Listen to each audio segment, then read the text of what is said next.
Comment commencer sur YouTube avec juste son smartphone? Dans cette vidéo, je vais t'expliquer comment faire, comment est-ce que moi j'ai fait, qu'est-ce que je te conseille de ma petite expérience. On est à une époque aujourd'hui où il est très très facile de débuter sur YouTube. Avant, il fallait acheter une caméra, du matériel, etc. Donc c'était assez onéreux. Aujourd'hui, tu peux aussi acheter du bon matériel si tu le souhaites. Mais on peut aussi commencer simplement, modestement, avec juste son téléphone. La plupart des téléphones aujourd'hui filment en 4K, ce qui est largement suffisant pour pouvoir débuter sur YouTube. Le gros conseil que je peux te donner, c'est de ne pas tout de suite acheter du gros matériel lorsque tu te lances sur YouTube. Pour une raison très simple, tu risques de dépenser, notamment avec tout ce qui est caméra, éclairage, son, etc. Tu risques de dépenser une fortune pour un projet qui peut-être va avorter parce que ça te plaît pas. Tout simplement, tu vas te rendre compte au bout de quelques temps, quelques jours, quelques semaines, quelques mois que YouTube c'est pas fait pour toi, que peut-être tu vas te rendre compte que il y a une montagne de travail pour tout ce qui est montage, etc. On se rend pas forcément compte quand tu regardes la vidéo là par exemple du travail qu'il y a derrière, la préparation de la vidéo, le montage, le filmer, installer tout le matériel. Là, tu le vois pas, mais ça ressemble un peu à un studio avec tous les éclairages que j'ai, etc. Donc ça, il faut l'installer. Il y a, comme je disais, le montage, etc. Donc il y a vraiment beaucoup de travail à faire et peut-être que tu vas te rendre compte de ça après. Et tu vas te décourager, tu vas arrêter. Donc, tu auras dépensé peut-être plusieurs milliers d'euros pour rien du tout. Effectivement, tu pourras revendre le matériel derrière, mais tu auras perdu forcément de l'argent puisque tu vas le revendre d'occasion, du coup moins cher que ce que tu l'as payé en neuf. Je tiens aussi à préciser que dans cette vidéo, je vais plutôt parler de YouTube sur le volet business, dans le sens où ça sera un canal d'acquisition soit pour des services que tu offres, entre guillemets, soit pour ta société, par exemple si tu as lancer un logiciel dans un domaine précis et que tu souhaites faire des démos, tu peux te servir de YouTube pour ça. Et du coup, je m'adresse pas forcément aux personnes qui vont se lancer sur YouTube pour faire par exemple du gaming ou du divertissement. C'est pas le propos de ma chaîne de toute façon. Là, on est plus sur un côté production de contenu. Dans un but de business par exemple. Donc si tu tombes sur cette vidéo et que tu es plus dans le divertissement, chaîne Twitch, live, etc. Donc pour jouer aux jeux vidéo et kiffer avec ta communauté, ce que je respecte tout à fait, hein, il n'y a pas de problème, mais c'est juste que c'est pas le propos de cette chaîne. Du coup, tu es sur la mauvaise vidéo. Là, on va vraiment parler de YouTube pour ce qui est du business de manière générale. À titre personnel, quand j'ai commencé, quand tu regardes mes premières vidéos, déjà je filmais même pas mon visage, donc t'as pas forcément besoin de filmer ton visage. Tu as des chaînes YouTube qui marchent très bien, qui cartonnent, alors qu'il y a personne en fait sur la chaîne, c'est juste du texte ou ce genre de truc ou des animations. Donc t'as pas besoin de montrer ton visage. Moi je montrais pas mon visage parce qu'effectivement je savais pas si j'allais rester longtemps, si ça allait me plaire ou pas. Donc déjà je voulais commencer, voir ce que c'était le montage, voir ce que c'était YouTube, commencer à apprendre les codes de la plateforme. Donc j'ai commencé comme ça. Ensuite j'ai commencé à montrer mon visage et je filmais avec tout simplement mon iPhone avec lequel je filme toujours là. Et en termes de son, j'avais pas d'éclairage, je faisais ça vraiment à l'arrache. Je t'invite à regarder les anciennes vidéos et tout. Donc c'est un peu n'importe quoi maintenant que je les regarde et tout, mais quand même j'assume ce que j'ai fait et tout. Donc c'est pour ça que je retire pas les vidéos. Mais j'ai commencé vraiment avec très peu. Au niveau du son, j'utilisais mes AirPods qui sont juste là devant moi. J'utilisais mes AirPods et c'était avec ceux-là que je faisais, que j'enregistrais mon son, tout simplement ma voix. Donc le son était complètement dégueulasse, mais comme je disais, je préfère commencer avec un truc un peu modeste et puis améliorer au fur et à mesure du temps que d'investir toute une somme d'argent dans un matériel super sophistiqué que je ne vais même pas maîtriser au final et que je ne vais pas utiliser longtemps parce que potentiellement je peux peut-être arrêter ma chaîne derrière. Donc je te conseille de commencer modestement avec ce que tu as, avec ton smartphone qui, j'en suis sûr, filme en HD ou même en 4K. Si tu as des AirPods, tu commences avec ça, donc te prends pas trop la tête au début, ça sert à rien de dépenser masse de fric dedans. Bon, la mauvaise nouvelle, c'est que tu peux pas commencer uniquement avec ton smartphone. Tu vas avoir besoin d'un minimum quand même de matériel ou d'outils derrière, d'outils qui vont t'aider à faire ton montage, de matériel pour ne serait-ce que pour tenir ton téléphone. Tu peux pas commencer une chaîne YouTube en tenant ton téléphone à bout de bras. Je pense qu'au bout d'une minute, tu vas avoir une crampe. Donc tu peux pas commencer uniquement avec ton smartphone. Il faut quand même investir un petit budget sur du matériel de base. Donc je vais t'expliquer tout ça en fait dans les prochaines minutes. Donc comme je disais, le truc de base c'est de commencer avec son smartphone. Moi là actuellement je filme avec un iPhone XR, donc le truc commence à dater. Pourtant il fait très bien le taf. Il va peut-être mourir dans quelques mois, je sais pas trop, mais parce que ça fait un moment que je l'ai. Mais il me permet de filmer en 4K et c'est amplement suffisant en fait pour faire ma chaîne, débuter une chaîne YouTube. Donc t'as pas vraiment de soucis à te faire à ce niveau-là. Je regarde mes notes en même temps aussi qui sont là. Ce que tu peux acheter aussi, c'est une pince universelle. Ce que je vais faire, c'est que je vais te mettre à chaque fois à l'écran les différents éléments que je te conseille, que j'ai acheté, etc. Je te mettrai aussi les liens dans la description. Je préfère être clair, c'est des liens affiliés à Amazon, donc quand tu cliques dessus et que tu achètes via ce lien, j'ai une petite commission derrière. Je préfère être transparent par rapport à ça. Mais je te mettrai tous les liens, comme ça tu pourras aller chercher directement les différents éléments et je te les afficherai aussi à l'écran pour que tu puisses visuellement voir ce que c'est. Donc le smartphone, la pince universelle, donc c'est une pince qui te permet simplement de tenir ton téléphone et de l'accrocher du coup à une caméra stand. Donc c'est de base un élément que j'ai acheté qui te permet de mettre une webcam. Donc c'est un socle qui se pose sur une table, parce que moi le téléphone je le pose sur la table basse.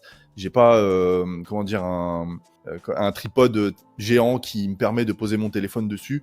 Le problème c'est qu'avec ça le téléphone sera trop loin de moi et comme mon iPhone date un peu, on peut pas, enfin le cadre sera pas terrible. Du coup je suis obligé de rapprocher l'iPhone de moi et comme je peux pas poser un tripode énorme sur la table basse, du coup j'utilise ce camera stand, donc il y a un socle lesté, donc qui permet d'éviter que ça bascule et que le téléphone se casse la gueule.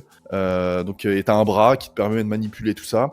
Et du coup j'ai accroché la pince universelle dessus et mon téléphone est fixé comme ça. Donc il est lié à mon Mac. Je te dirai pourquoi après. Mais voilà, ça c'est mon setup enfin pour filmer tout simplement pour les vidéos en elles-mêmes.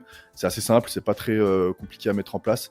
Au final c'est pas très cher. Je te mettrai les liens comme je t'ai dit avec les différents prix des éléments. Voilà, là, je viens de jeter un coup d'œil rapidement. Le camera stand, j'en ai eu pour 27 € et la pince, j'en ai eu pour 16 balles. Donc voilà, c'est pas très cher. Au moins là, tu as le minimum de ce qu'il te faut pour filmer. En plus de ton téléphone que tu as certainement déjà pour un autre usage au quotidien. Donc t'as pas forcément besoin de racheter un téléphone. Là, je vais arriver au plus important, c'est le son.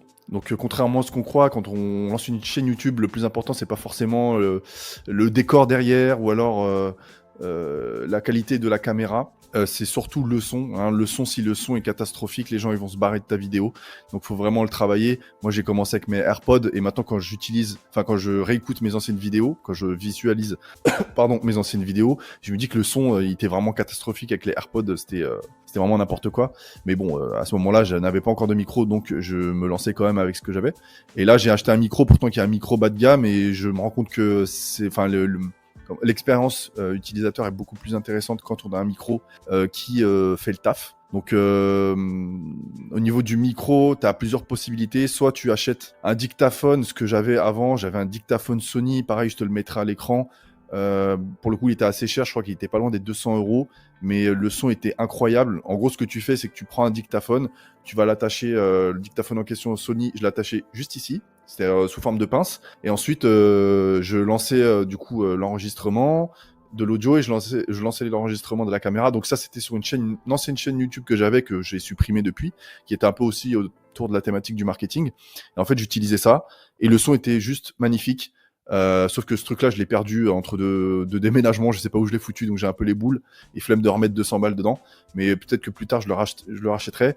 Mais voilà, tu peux prendre un dictaphone et ça fait aussi le travail. C'est juste que tu devras pas oublier au moment où tu vas lancer l'enregistrement de l'audio et lancer l'enregistrement de la caméra, de faire un gros clap dans tes mains. Ça te permettra au moment du montage de pouvoir synchroniser le son du dictaphone avec le son de ton iPhone. Enfin, avec l'image, pardon, de ton iPhone, pour pouvoir synchroniser les deux. Donc tu feras un gros clap. Quand tu vas au cinéma qui clappe sur un truc là rectangulaire, c'est pas pour le fun, c'est juste que ça permet de synchroniser le son et l'image. Donc si tu peux t'offrir un dictaphone, vas-y, moi franchement, le Sony, il était vraiment top.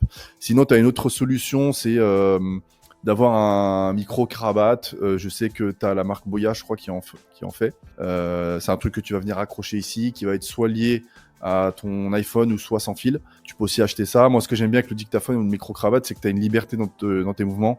Tu vois, là, j'ai un micro avec un bras, un micro de podcast. C'est vrai que je peux pas trop... je suis pas libre. Tu vois, si je m'éloigne de trop comme ça, normalement, tu vas moins bien m'entendre. Après, c'est aussi parce que le micro est nul. Enfin, il est nul. C'est un entrée de gamme, j'y viendrai après. Mais le micro-cravate, c'est vrai qu'il te permet d'avoir une liberté de mouvement que je trouve assez cool. Soit sinon, tu peux acheter un micro à podcast comme moi je l'ai fait. Le mien, c'est la marque Fifine. C'est un truc entrée de gamme que j'ai dû acheter, je crois, une vingtaine d'euros, 25 euros, quelque chose comme ça. Pareil, je te le mettrai à l'écran. Et effectivement, bon, c'est pas le meilleur des micros. Quand je recule un peu, comme je t'ai dit, normalement, tu m'entends beaucoup moins. Quand tu as un micro vraiment de qualité comme ça, dans ce style-là, bah, tu peux vraiment t'éloigner, on va quand même t'entendre. Donc voilà, bon, je fais avec ce que j'ai pour le moment. Mais il fait le taf. Franchement, il fait le taf. Et surtout, tu dois pas oublier, si tu prends un micro un podcast comme j'ai, tu dois acheter le bras. Le bras n'est pas fourni avec le micro. Donc le bras, c'est une marque, la marque c'est Logilink. Et franchement, il est pas mal du tout. Donc c'est un truc articulé que tu peux mettre dans tous les sens. Donc c'est indispensable parce qu'au début, moi, je n'avais pas le bras, j'avais juste le micro. Et si tu regardes mes anciennes vidéos, je mettais mon micro sur une boîte de jeu. Je sais plus ce que c'était, Monopoly ou un truc comme ça, pour qu'il soit un peu plus haut. C'est un peu n'importe quoi. Et là, je l'ai avec un bras, donc c'est beaucoup plus pratique pour pouvoir manipuler tout ça et rapprocher le micro de ma bouche. Maintenant, on va passer à l'éclairage. Donc l'éclairage, ça a quand même aussi son importance. Si tu filmes dans un endroit complètement sombre, ça va être un petit peu compliqué, quoique si tu as un bon son, ça peut passer. Moi, pour l'éclairage, ce que je conseille, pardon, et ce que tout le monde conseille au final, c'est d'avoir 3 points lumineux. Donc un sur ta gauche, un sur ta droite et un derrière toi. Ou sinon, tu peux aussi, ça se fait pas mal souvent, c'est d'avoir 2 points lumineux seulement, un derrière et un sur un des côtés. Donc ça fait une ambiance un petit peu plus tamisée. Moi, je suis pas très fan parce que je trouve que c'est un peu sombre au niveau de l'image. Mais bon, après, c'est un choix personnel. Donc moi, les 2 éclairages que j'ai en face de moi, c'est des éclairages de marque Newer que je te mettrai en description et que je t'afficherai à l'écran. Donc ceux-là, ça fait un moment que je les ai. Hein, donc c'est un design un petit peu daté, mais franchement, ils sont super bien. Ils fonctionnent toujours. Ça fait plusieurs années que je les ai. Donc je les conseille vivement.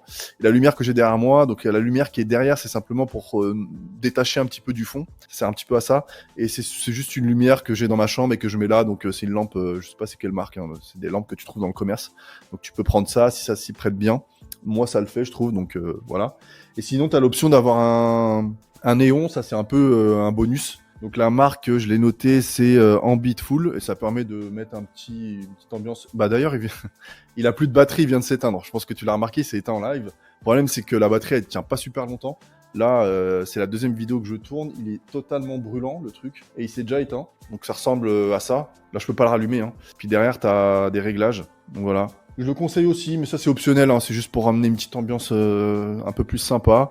Et voilà, donc l'éclairage, le plus important c'est d'essayer d'avoir 2 sources en face de soi, ou au minimum une source, et une source de lumière derrière pour se détacher du fond de la pièce. Donc voilà pour la partie éclairage. Ah oui, et avant que j'oublie, je t'invite à t'abonner à ma chaîne et à activer la petite cloche, comme ça tu seras au courant à chaque fois que je sortirai une nouvelle vidéo. Lâche-moi un petit like s'il te plaît pour le référencement, et si tu as des questions, il y a l'espace commentaire, je pourrais y répondre avec grand plaisir. Moi je réponds toujours aux commentaires, ça me fait vachement plaisir de partager avec vous et de discuter avec vous.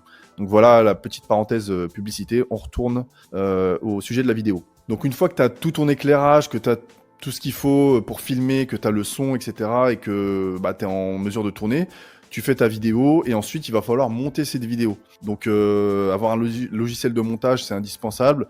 Les logiciels gratuits, franchement, c'est pas ouf, ça permet pas de faire des choses intéressantes. Et il vaut mieux payer un petit abonnement pour un logiciel qui te permettra de faire des trucs sympas, te faire gagner du temps. Donc moi, ce que je conseille, c'est sur PC ou Mac. Moi, j'utilise Capwing. Donc, alors c'est pas un logiciel que tu télécharges, c'est plutôt en ligne. Tu te connectes sur un espace, donc pas besoin d'avoir un logiciel lourd sur ton PC qui prend de la place, etc. Donc ça, c'est plutôt cool. Moi, j'utilise ça, et ce que j'aime bien sur Capwing, c'est que c'est vraiment assez orienté créateur de contenu.